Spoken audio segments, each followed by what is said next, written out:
Hello students, मेरा नाम विशेष हरवानी है। मैं एक चार्टर्ड अकाउंटेंट रहा हूं और अभी असिस्टेंट प्रोफेसर हूं गवर्नमेंट कॉलेज में। फाइनेंशियल अकाउंटिंग की सीरीज में आज हमारा टॉपिक है लेजर, खाता बही। बहुत ही इंपॉर्टेंट टॉपिक। थोड़ा सा अपन इसको स्पीड से करेंगे कंप्लीट, क्योंकि आसान टॉपिक है, आप जल्दी से ही कर लेंगे। देखते हैं थोड़ा स्पीड से। लेन देनों को जनरल एवं सहायक बहियों में लिखने के बाद कहाँ ट्रांसफर किया जाता है? सिंपल बात है, सबसे पहले ट्रांजेक्शन जनरल में आता है, या जनरल नहीं होती तो उसकी जगह सब्सिडियरी बुक्स होती है, वहाँ आता है। उसके बाद वो कहाँ जाता है? तो प्राइमरी बुक्स में रिकॉर्डिंग के बाद वो लेजर में आता है। तो उसके बाद खाता बही में ट्रांजैक्शन जाया करते हैं। आज का हमारा टॉपिक खाता बही है कि एक बार जनरल में चला गया या सब्सिडरी बुक में चला गया, आफ्टर दैट वो लेजर में जाया करता है। ठीक है, अगला क्वेश्चन देखते हैं। कहता है खाता बही लेखों की वह प्रमुख पुस्तक है जिसमें सभी खाते खोले जाते हैं, केवल पर्सनल खाते खोले जाते हैं, केवल रियल खाते खोले जाते हैं, या केवल नॉमिनल खाते खोले जाते हैं? अब बताओ, लेजर में कौन से खाते खोलते हैं? लेजर में हम सारे खाते बनाते हैं, जितने भी जनरल या सहायक बहियों से जनरेट हो सकते हैं वो सारे ही खाते हम लेजर में खोलते हैं। तो सभी खाते खोले जाते हैं। All accounts are opened in ledger. ठीक है, नेक्स्ट क्वेश्चन है ना। क्वेश्चन स्क्रीन रोक के आप खुद ही करो बेटा, है ना, ज्यादा अच्छा रहेगा। निम्नलिखित में से किस लेन देन की खाता बही में खतौनी करने की आवश्यकता नहीं है? मतलब कह रहा है कि इनमें से एक ट्रांजेक्शन ऐसा है कि उसको आपको लेजर में लिखने की जरूरत नहीं है। मैंने कहा अच्छा, क्योंकि जनरल के बाद लेजर में जाता है, हमें ऐसा पता है। अगर आपने चेक से खर्चों का भुगतान किया तो इसकी एंट्री होगी एक्सपेंसेस डीआर टू बैंक। इसमें आपको एक्सपेंस अकाउंट के लिए लेजर में जाना पड़ेगा। अगर आपने ग्राहक से नकद भुगतान प्राप्त किया तो इसकी एंट्री होगी कैश टू कस्टमर या कैश टू डेटर। तो डेटर को लिखने के लिए आपको लेजर में जाना पड़ेगा, है ना। कि आप सर आप बैंक को क्यों नहीं लिख रहे? बैंक वाला ट्रांजैक्शन जो है ना वो आपका कैश बुक में चला जाएगा, तो ये आपका सीबी में चला जाएगा। कैश भी जो है वो आपका कैश बुक में चला जाएगा, लेकिन डेटर तो आपको लेजर में ही मिलेगा, है ना। चलो, इसके बाद आपने एक बैंक से पैसे निकाले। बैंक से ऑफिस के लिए पैसे निकालोगे तो कैश आएगा और बैंक, कैश टू बैंक। तो कैश का कॉलम कैश बुक में होता है और बैंक वाला कॉलम भी कैश बुक में होता है। यानी आपको याद होगा कि इसकी ये एक एंट्री एक कॉन्ट्रा एंट्री है और ये ट्रांजैक्शन लेजर में नहीं जाएगा, क्योंकि इसके जो दोनों एस्पेक्ट हैं that can be recorded in a cash book, so no need to go to ledger. इसलिए इसका आंसर यही है, सी है। खैर, आपने माल का भुगतान चेक से किया तो इसकी एंट्री होगी परचेज टू बैंक। तो जो बैंक वाला है पॉइंट वो तो आपका कैश बुक में चला जाएगा, और परचेज के लिए आपको लेजर में जाके परचेज अकाउंट ओपन करना ही पड़ेगा। तो सी ट्रांजैक्शन ऐसा है जिसके लिए आपको लेजर की रिक्वायरमेंट नहीं रहेगी। ठीक है, नेक्स्ट। किसी खाते का क्रेडिट शेष कब कहलाता है? मैं आपको सिंपल बताता हूँ किसी खाते का क्रेडिट शेष कब कहलाता है। सपोज करो ये अनिल का अकाउंट है ना।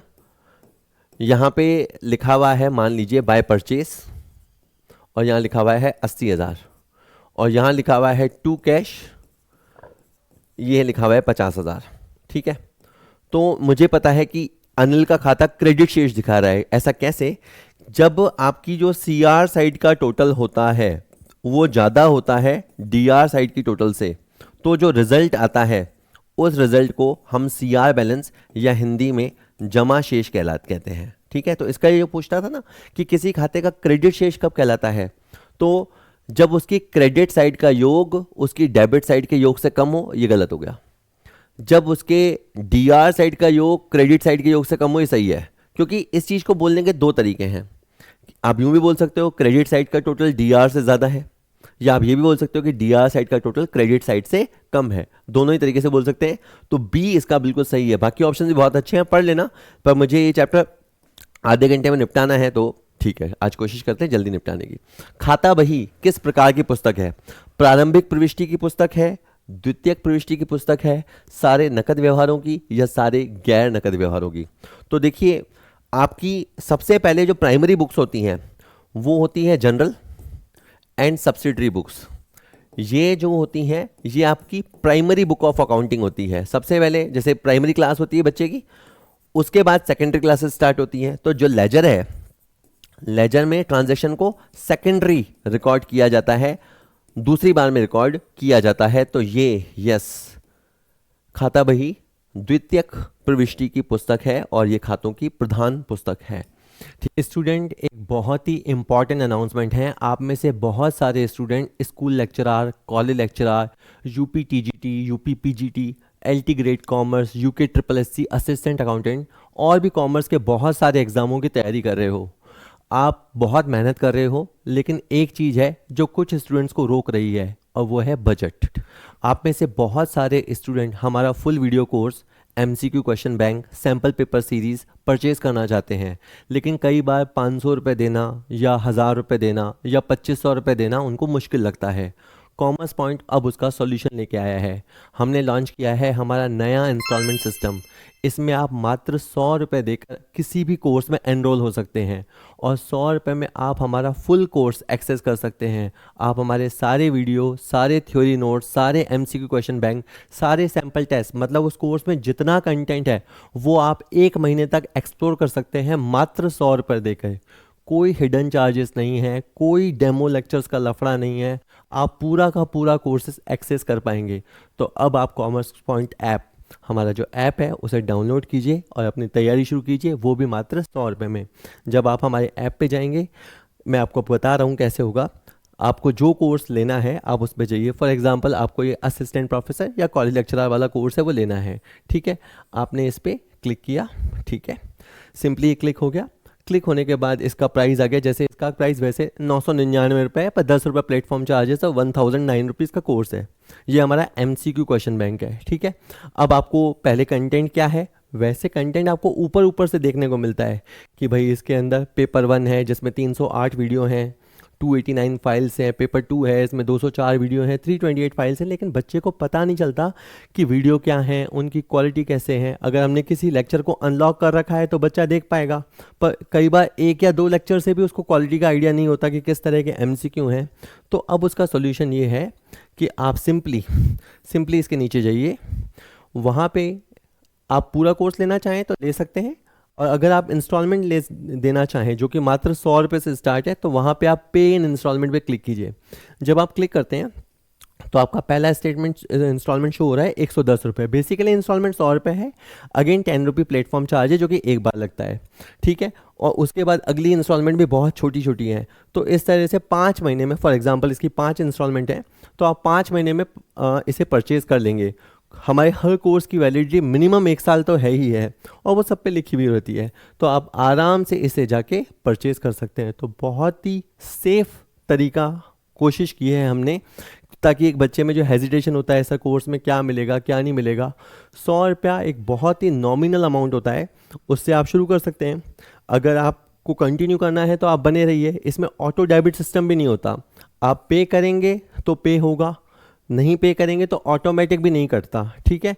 तो ये पूरा आपके ऊपर है कि 1 महीने के बाद आप कंटिन्यू रखना चाहते हो या कंटिन्यू नहीं रखना चाहते हो। चलिए अब लेक्चर स्टार्ट करते हैं, ठीक है।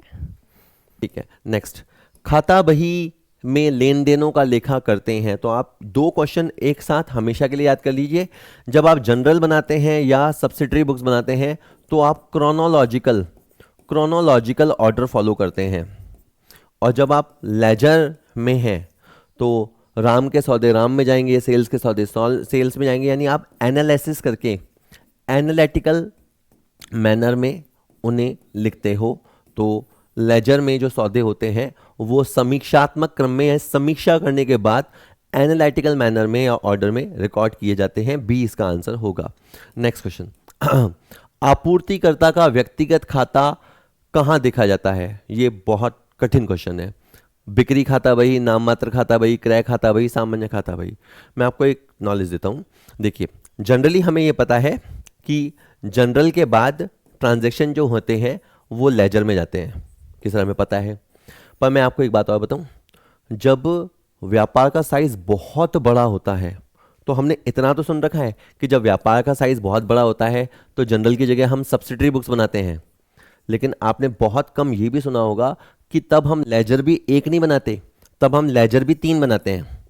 हमारे सारे कस्टमर्स के लिए डेटर्स लेजर बनाते हैं। हमारे सारे क्रेडिटर्स के लिए हम क्रेडिटर्स लेजर बनाते हैं। और इसके अलावा जितने भी खाते हैं, चुन्नू, मुन्नू, अंकिता, मोनिका, उन सब के लिए अपन जनरल लेजर बनाते हैं। तो 3 लेजर भी बनते हैं, बहुत कम प्रैक्टिस में आता है ये। अच्छा, डेटर्स लेजर को ही सेल्स लेजर बोलते हैं। तो आपको किसी कस्टमर का खाता देखना होता है तो आपको इसमें देखना पड़ता है, आपको इसमें मिलेगा। क्रेडिटर्स लेजर को ही परचेज लेजर बोलते हैं और जनरल लेजर को तो जनरल लेजर बोलते हैं। तो इसने ये कहा है कि जो सप्लायर होते हैं जिनसे हमने माल मंगाया है तो वो हमारे क्रेडिटर्स हुए, तो उनका खाता आपको क्रेडिटर्स लेजर में या कहीं परचेज लेजर में देखने को मिलेगा, क्रय खाता बही में देखने को मिलेगा। तो ये आज की वीडियो का वैसे सबसे मुश्किल क्वेश्चन है, भले आप रट लेंगे तो आसान लगेगा, बाकी वैसे कम पता होता है बच्चे को। एक व्यक्तिगत खाते का क्रेडिट बैलेंस क्या दिखाता है? जैसे मैंने अभी अनिल का खाता बनाया ना, अनिल एक व्यक्ति है, क्या था, समथिंग ऐसा था ना, उसके सीआर में थे 50,000 रुपये, सीआर साइड एरी 50,000 रुपये यहाँ पे है, और इसके डीआर में है 30,000 रुपये, तो सीआर साइड ज़्यादा है। यहाँ पे 20,000 में लिखेंगे टू बैलेंस सीडी। पहली बात तो इसे यहाँ लिखेंगे टू बैलेंस सीडी, इसे क्या कहेंगे, इसे कहेंगे सीआर शेष। और सीआर शेष क्या बताता है? सीआर शेष बताता है कि हमें इतने पैसे देने हैं। तो अगर कोई पर्सनल अकाउंट है और अगर उसमें क्रेडिट बैलेंस है तो वो क्या दिखाता है कि इतने पैसे हमें देने हैं, इतनी राशि का हमारे ऊपर दायित्व है। तो ये देय राशि को दिखाता है, it shows the amount payable, it shows the amount payable. ठीक है, चलिए नेक्स्ट। रोकड़ खाता प्रभावित नहीं होता नकद बिक्री से। नकद बिक्री की एंट्री क्या होती है? Cash to sale, cash to sale. तो आपका कैश प्रभावित हुआ। प्राप्त बट्टा, जब हमें डिस्काउंट रिसीव होता है तो ये हमारी इनकम है, और डिस्काउंट हमें किससे मिलता है? क्रेडिटर से। तो इस एंट्री में आपका कैश प्रभावित नहीं होता। अगर आप क्रेडिटर को पेमेंट करोगे तो एंट्री होती है क्रेडिटर टू कैश, तो आपका कैश जाएगा तो कैश प्रभावित होता है। अगर आप डेटर से पैसे मिलते हैं तो इसकी एंट्री होती है कैश टू डेटर, इसमें कैश आता है तो कैश प्रभावित होता है। तो ये वाले ट्रांजैक्शन में आपका कहें कैश प्रभावित नहीं होता। ठीक है, चलिए नेक्स्ट। कहता है खाता बही क्या है? खाता बही प्रारंभिक लेखा पुस्तक है, या खाता बही एक सहायक पुस्तक है, खाता बही एक स्मरणार्थ पुस्तक है, या खाता बही लेखे की प्रमुख या प्रधान पुस्तक है? तो लेजर, मान के चलिए हम बचपन से जनरल सुनते हैं, पर सबसे जो मेन इंपॉर्टेंट बुक होती है वो होती है लेजर। किसी कस्टमर का क्या बैलेंस चल रहा है, किसी सप्लायर का क्या बैलेंस चल रहा है, किसी खाते में क्या पोजीशन चल रही है, वो आपको लेजर से ही पता लगती है। तो जो कहें खाता बही है वो आपके लेखे की प्रमुख पुस्तक है, प्रधान पुस्तक है, प्रिंसिपल बुक ऑफ अकाउंट्स यही है लेजर। ठीक है, नेक्स्ट हो गया ये। उसके बाद क्वेश्चन कहता है खतौनी का अर्थ क्या है? तो बड़ी सिंपल सी बात है, जब जनरल होती है, जनरल में जो ट्रांजैक्शन होता है उसे हम लेजर में पहुंचाते हैं और हम कोई अकाउंट ओपन करते हैं। जैसे हमने अकाउंट बनाया राम अकाउंट, और राम अकाउंट के डीआर में जाके लिखा या सीआर में जाके लिखा, तो इसे हम कहते हैं पोस्टिंग। ठीक है, तो जनरल से ट्रांजैक्शन को लेजर में जाकर खाते के अंदर जाके डीआर या सीआर की तरफ लिखना, इसको हम हिंदी में बोलते हैं खतौनी, इंग्लिश में बोलते हैं पोस्टिंग। सिंपल, ठीक है। और जनरल की जगह कई बार हमारे पास सब्सिडरी बुक्स होती है, तो सब्सिडरी बुक्स में भी हम यही करते हैं, तो उसे है ना हम कहेंगे खतौनी। ठीक है, तो जनरल में एंट्री को लिखना गलत, प्रारंभिक लेखा पुस्तकों से खाता बही में लेखा करना सही है, खाता बही में खातों के शेष निकालना, तलपट से अंतिम खाते तैयार करना नहीं। जो आपकी प्राइमरी बुक ऑफ अकाउंट्स है, जनरल या सब्सिडरी बुक्स है, वहाँ से ट्रांजैक्शन को उठा के लेजर में पहुँचाना, ये जो ट्रैवलिंग होती है उसे हम कहते हैं पोस्टिंग। ठीक है, तो इसका आंसर ये रहेगा बी। ठीक है, नेक्स्ट। निम्नलिखित एक जनरल प्रविष्टि है, cash account DR, discount account DR to Shyam account. तो बताओ श्याम के खाते में खतौनी किस प्रकार होगी? बहुत ही अच्छा क्वेश्चन है। आपको श्याम अकाउंट चाहिए ना, तो श्याम अकाउंट आप देखो इस एंट्री में कितने अकाउंट है। पहला अकाउंट है कैश अकाउंट, दूसरा अकाउंट है डिस्काउंट अकाउंट, तीसरा अकाउंट है श्याम अकाउंट। श्याम अकाउंट कहाँ, इसकी लोकेशन क्या है? इसकी जीपीएस लोकेशन है क्रेडिट साइड में। तो अपने को क्या करना पड़ेगा, श्याम अकाउंट में जाओ, सीआर साइड में जाओ और सीआर साइड में जाके पोस्ट कर दो। तो श्याम अकाउंट में जाओ, ये तो डीआर में चले गए गलत, ये सीआर में गए थोड़ा सही, ये सीआर में गए बिल्कुल सही, क्योंकि अपने को सीआर में जाके इसके जो दोनों अपोनेंट हैं, दोनों दुश्मन हैं, दोनों लिखने हैं। श्याम के सामने क्या है, कैश भी है डिस्काउंट भी है, तो अपने को कुल 15,000 लिखने हैं, 14,500 और 500, 14,500 और 500, ये बिल्कुल सही ट्रीटमेंट है। तो सी ट्रीटमेंट बिल्कुल सही ट्रीटमेंट है। नेक्स्ट क्वेश्चन कहता है खतौनी की जाती है एक सहायक बही से दूसरी सहायक बही में, नहीं। एक खाते से दूसरे खाते में, नहीं। सहायक बही से खाते बही में, सही बात है ना। अभी कुछ क्वेश्चंस आएंगे, जैसे ये परचेज बुक है ना। परचेज बुक में पता लगता है हमने किस किस से माल खरीदा, मान लो एक्स से खरीदा, वाई से खरीदा, जेड से खरीदा, और उसके बाद यहाँ पे लिखा हुआ होता है परचेज अकाउंट, और उसके बाद हम खाते बनाते हैं, है ना। उसके बाद हम एक्स का, वाई का, जेड का, परचेज का खाता बनाएंगे। तो सहायक बही से खाता बही में हम जाते हैं, इस तरह से खतौनी की जाती है। हम सब्सिडरी बुक टू लेजर जाते हैं, this is known as posting. ठीक है। नेक्स्ट, नरेशन किसके अंत में दिए जाते हैं, तो ये लेजर के टॉपिक में मैंने पुराना क्वेश्चन दे दिया। नरेशन वर्ड आपने कहाँ सुना, जो जनरल एंट्री होती है उस जनरल एंट्री के नीचे जो ब्रैकेट में कथा लिखी हुई होती है उसको बोलते हैं नरेशन। जैसे अपन ये लिखते हैं, जैसे कैश टू सेल्स। आप और मैं तो समझ रहे हैं कि हम अकाउंट्स के स्टूडेंट हैं, हमें पता है कि भाई हमने 15,000 का माल बेचा। तो यहाँ पे जो नहीं होता है नॉन कॉमर्स बैकग्राउंड का, या हम वहाँ बताते हैं being goods sold to cash, ये कथा हम नीचे लिखते हैं, इसको बोलते हैं नरेशन। ये क्या करता है, जनरल एंट्री को डिफाइन सिंप्लीफाई करता है, एक्सप्लेन करता है कि what is happening, what is going on, हो क्या रहा है। तो नरेशन कहाँ दिए जाते हैं, नरेशन आपको हर जनरल एंट्री के नीचे मिलेंगे। ठीक है, चलिए उसके बाद है खरीद। क्वेश्चन कहता है खरीदे गए नए संयंत्र के लिए भुगतान किए गए गाड़ी भाड़े को गाड़ी भाड़े खाते से डीआर किए जाने पर कौन सा खाता प्रभावित होगा। आपने प्लांट खरीदा, दिल्ली से खरीदा, उसको लाने में गाड़ी भाड़ा लगा, गाड़ी भाड़ा लगा 1,00,000 रुपया, 1,00,000 रुपया लगा आपका, तो आपका कैश गया। तो वो 1,00,000 रुपया आपको कहाँ लिखना चाहिए था, प्लांट में, क्योंकि वो प्लांट की वजह से लगा ना, प्लांट को लाने में लगा, तो प्लांट में लिखना चाहिए था। अब अकाउंटेंट को इतनी नॉलेज थी नहीं, उसको लगा कि गाड़ी भाड़े को कैरिज बोलते हैं, तो उसने एंट्री कर दी कैरिज टू कैश। अगर उसने ये कर दिया तो कौन कौन डिस्टर्ब हो गया, कैश तो सही है, एक तो उसने क्या किया, प्लांट खाता नहीं बनाया, वो डिस्टर्ब हो गया। नहीं, प्लांट खाता बना दिया, एक तो प्लांट खाता जबरदस्ती बना दिया, वो डिस्टर्ब हो गया। अरे यार ढंग से बोलो हमें उसने कैरिज खाता लिख दिया ना, कैरिज खाता लिख दिया, नहीं लिखना था, लिख दिया, तो एक तो ये डिस्टर्ब हो गया, और एक ये खाता लिखना रह गया, तो ये भी डिस्टर्ब हो गया। तो इसकी गलती से इसकी गलती से प्लांट खाता और कैरिज खाता दोनों के दोनों ही डिस्टर्ब हो गए।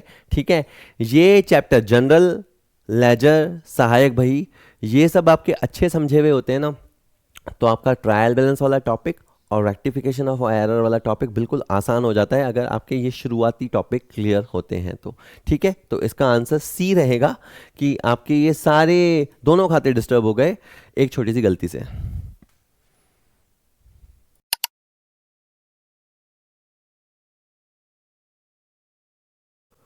अगला क्वेश्चन कहता है खातों का वर्गीकरण किया जाता है। हम बहुत सारे खाते बनाते हैं, जब हम जनरल करते हैं तो बहुत सारे खाते ट्रांजैक्शन होते जाते हैं, हम खाते लिखते बनते हैं, एंट्री करते जाते हैं। तो ये कह रहा है कि उनको हम क्लासीफाई कहाँ से करते हैं। क्लासीफाई की ज़रूरत यूँ भी समझोगी, जैसे मैंने अभी बताया ना, कई बार हम एक से ज़्यादा लेजर बनाते हैं, तो उसमें क्या करते हैं, कस्टमर के सारे खाते सेल्स लेजर में, सप्लायर या क्रेडिटर्स के खाते परचेज लेजर में, बाकी सारे खाते जनरल लेजर में, आधे इधर जाओ आधे इधर जाओ, बाकी मेरे पीछे आओ। तो ये कहाँ किया जाता है, ये आपका लेजर में किया जाता है। जब आप खाता बही बनाते हैं तब आप अपने अकाउंट्स को क्लासिफाई करते हैं। तो क्लासिफिकेशन की जो क्रिया है वो लेजर बनाने के दौरान होती है। नेक्स्ट क्वेश्चन कहता है मोहन, ये मुश्किल क्वेश्चन है थोड़ा सा, मोहन के खाते के बाईं ओर वाले विवरण में रोकड़ खाता लिखा है। अब अपन जो बोल रहा है वैसे लिखते जाओ। ये कह रहा है मोहन का अकाउंट है, अच्छा हमें पता है कोई सा भी अकाउंट है तो उसमें इधर डीआर होता है इधर सीआर होता है।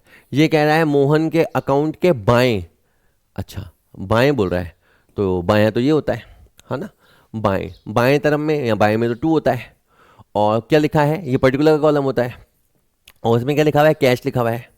चलो कहानी बना ली, तो मैं समझ गया कि समथिंग हमने मोहन को भुगतान किया होगा।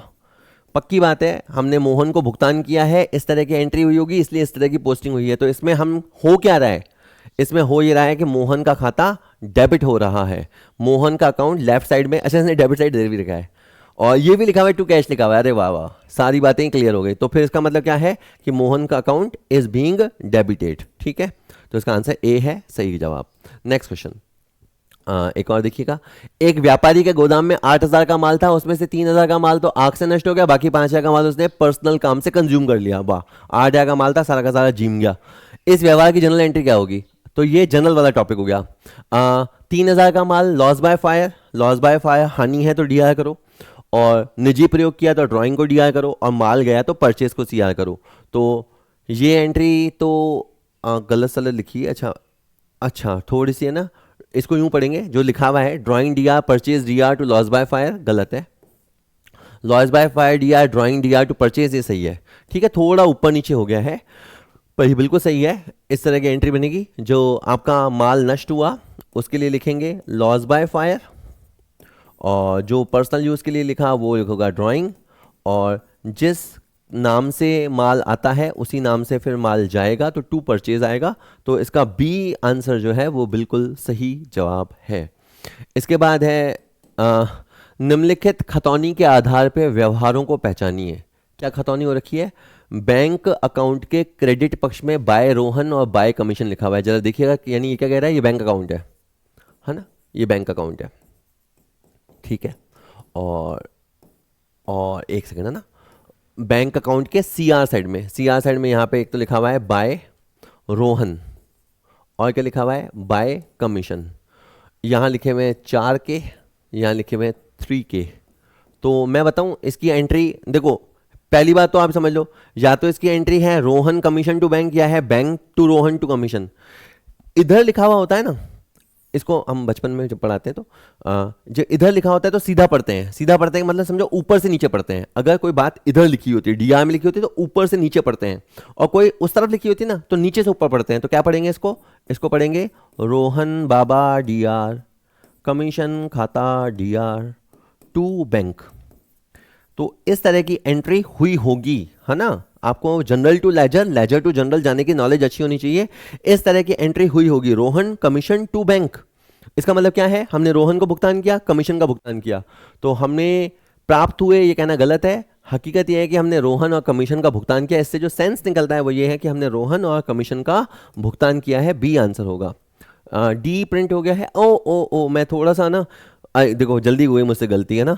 बी भी लिखा हुआ है और डी भी लिखा है, डी ज्यादा सही है, क्योंकि वहां पे बैंक लिखा था ना, तो रोहन और कमीशन का चेक से भुगतान हुआ है, ये ज्यादा सही है। तो उसका आंसर डी है। यही वो मिस्टेक जो मैं अक्सर समझाया करता हूं कि नहीं करनी है जल्दी से, बट मैं आज खुद जल्दी में हूं तो हो गई मिस्टेक, बट ठीक है, it's a lesson for me also. ठीक है, नेक्स्ट कहता है विक्रय वापसी बही के योग की खतौनी की जाएगी। बहुत ही इंपॉर्टेंट क्वेश्चन, समझने जैसा क्वेश्चन। ये है sales return book, sales return book. हम माल बेचते हैं, वो वापस आता है, उसे सेल्स रिटर्न बोलते हैं। एक्स ने हमें माल वापस किया, वाई ने हमें माल वापस किया, जेड ने हमें माल वापस किया। हम यहाँ पे टोटल लगाएंगे, कुछ इस तरह लिखते हैं, सेल्स रिटर्न अकाउंट डीआर। कुल 12,000 रुपये का माल वापस आया है जो कभी हमने उधार बेचा था। इस बही से 4 खाते बन सकते हैं। इसने हमसे बोला है कि जो सेल्स रिटर्न बुक का टोटल होता है, तो ये टोटल है। इस टोटल को दिखाने के लिए हमें सेल्स रिटर्न अकाउंट बनाना पड़ेगा, और सेल्स रिटर्न अकाउंट में जाके क्या लिखेंगे? इसके डीआर साइड में जाके लिखेंगे to sundry, X Y Z नहीं लिखते, यूं लिखते हैं generally, to sundry as per sale return book. इस तरह से जाके एंट्री की जाएगी, पोस्टिंग की जाएगी। तो हम विक्रय वापसी खाते के डीआर साइड में जाके पोस्ट करेंगे। ये बिल्कुल सही सही लिखा हुआ है, तो इसका आंसर ए रहेगा। ठीक है, नेक्स्ट क्वेश्चन देखते हैं। 21वां, क्रय वापसी बही में मोहन 2,000 रुपये लिखा है, इसकी खतौनी मोहन के खाते में कैसे होगी? तो सोचो जरा, सोचो। ये आपकी परचेज रिटर्न बुक है। परचेज रिटर्न बुक का मतलब क्या? हमने माल खरीदा, फिर हमने माल वापस कर दिया। यहाँ लिखा है मोहन, मोहन के सामने 2,000 रुपये का माल वापस किया, और ये लिखा हुआ है सोहन, सोहन को हमने 3,000 रुपये का माल वापस किया। और यहाँ टोटल लगी हुई होगी परचेज रिटर्न अकाउंट सीआर, कि कुल हमने 5,000 का माल वापस किया जो कभी हमने उधार खरीदा था। अब के बार ये इस 5,000 के लिए नहीं पूछ रहा है, ठीक है, ये इस मोहन के लिए पूछ रहा है।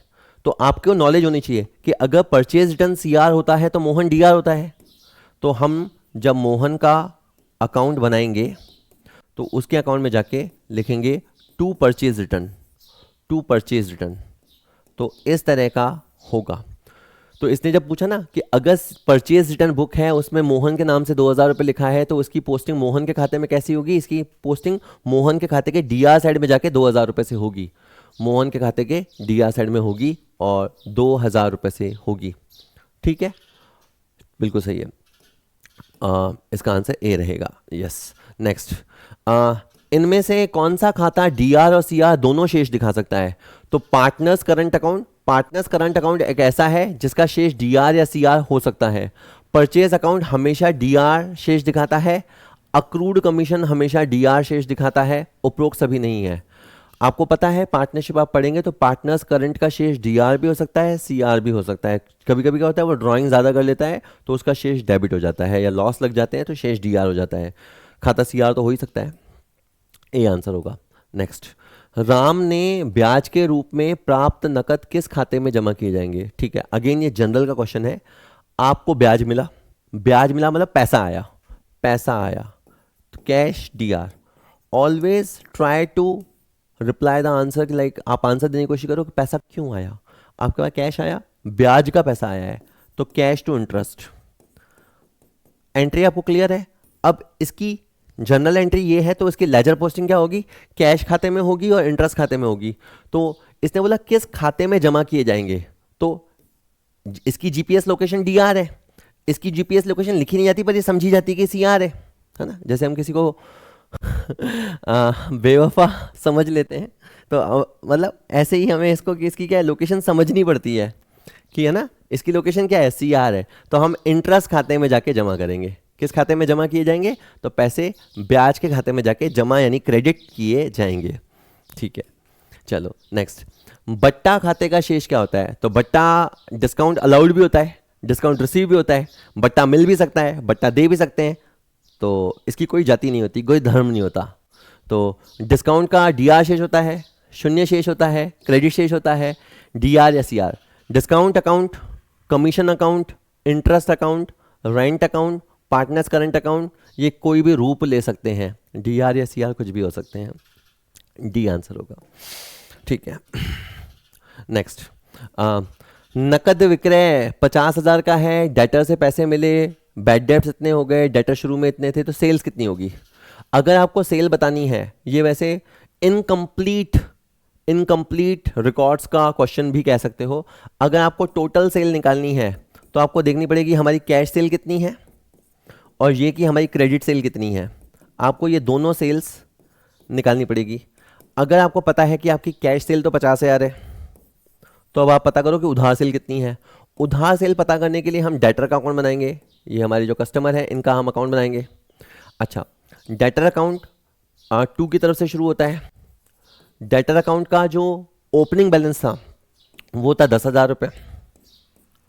अच्छा, और डेटर से हमें पैसे मिले तो इसकी एंट्री क्या बनेगी? Cash to debtor. Cash to debtor की पोस्टिंग कैसे होगी? By cash. ठीक है, यहाँ पे क्लियर क्या लिखा है सर आपने? ये बाय कैश लिखा है, बाय कैश, ये पोस्टिंग हो गई।